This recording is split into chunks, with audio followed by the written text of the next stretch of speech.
નમસ્કાર મિત્રો, ભાવનગરમાં ભાજપના સંસદ સભ્ય નીમુબેન બાંભણિયા ચૂંટાયા છે। તેમણે અનેક વિક્રમો સાથે વિજય મેળવ્યો છે।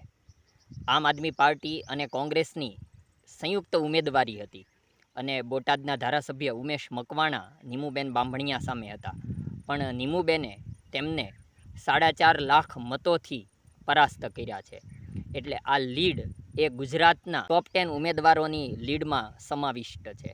એટલે ભાવનગરે ભાજપને ઘણું બધું આપ્યું છે।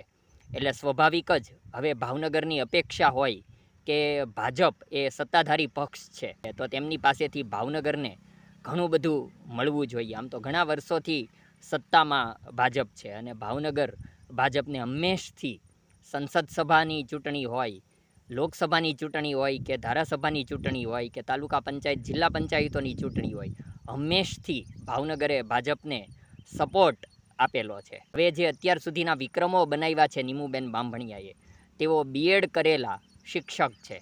એટલે અગાઉ ભારતીબેન શિયાળ હતા એ તબીબી વિદ્યા શાખાના વિદ્યાર્થી હતા, તો નીમુબેન બાંભણિયા શિક્ષણ વિદ્યા શાખાના બીએડના વિદ્યાર્થીની છે। એટલે ડૉક્ટર સંસદ સભ્ય હતા અને હવે શિક્ષક સંસદ સભ્ય બન્યા છે। તેમના જે વિક્રમ છે, ભાવનગરની અંદર ભાજપના લોકસભાના સાંસદ એ સતત ભાજપના એ 9મા સંસદ સભ્ય નીમુબેન બાંભણિયા છે।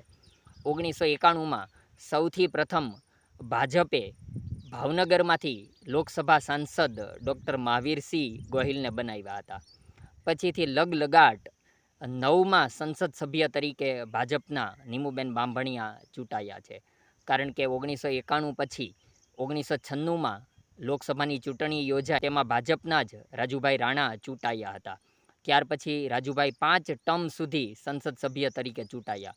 1996 પછી 1998, 1999, 2004 અને 2009, એટલે સતત 5 ટર્મ સુધી ભાજપના રાજુભાઈ રાણા।